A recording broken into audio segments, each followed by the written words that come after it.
गांव के कोने में बनी एक पुरानी झोपड़ी में सावित्री देवी रहती थी।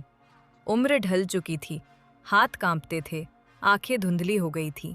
वो अपने बेटे अमित और बहू रमा के साथ रहती थी। शुरू शुरू में सब ठीक था, लेकिन धीरे धीरे बेटा और बहू माँ को बोझ समझने लगे। अगर माँ जरा देर से पानी मांग लेती तो बहू चिल्लाती, सारा दिन तुम्हारी सेवा ही करते रहें क्या, हमें और काम नहीं है।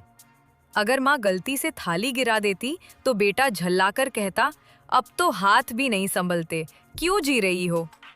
माँ हर रात तकिए में मुंह छुपाकर रोती।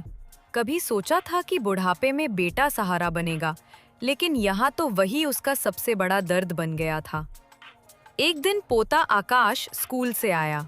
उसने देखा कि उसकी दादी को खाने के लिए सिर्फ बासी रोटी दी गई है। वो दौड़कर बोला, पापा, दादी को ताज़ा खाना क्यों नहीं देते? टीचर ने कहा है कि माँ बाप भगवान के बराबर होते हैं। ये सुनकर अमित और रमा दोनों चुप रह गए।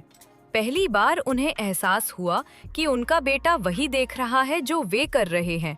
आज अगर वो अपनी माँ का सम्मान नहीं कर रहा, तो कल उसका बेटा भी उसका सम्मान नहीं करेगा।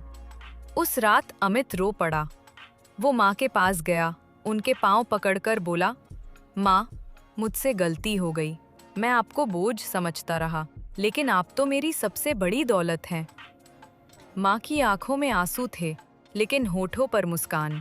उन्होंने बस इतना कहा, बेटा, देर से सही पर तुझे समझ आया। यही मेरे लिए काफ़ी है। ऐसे और वीडियो के लिए मेरे चैनल को सब्सक्राइब करें।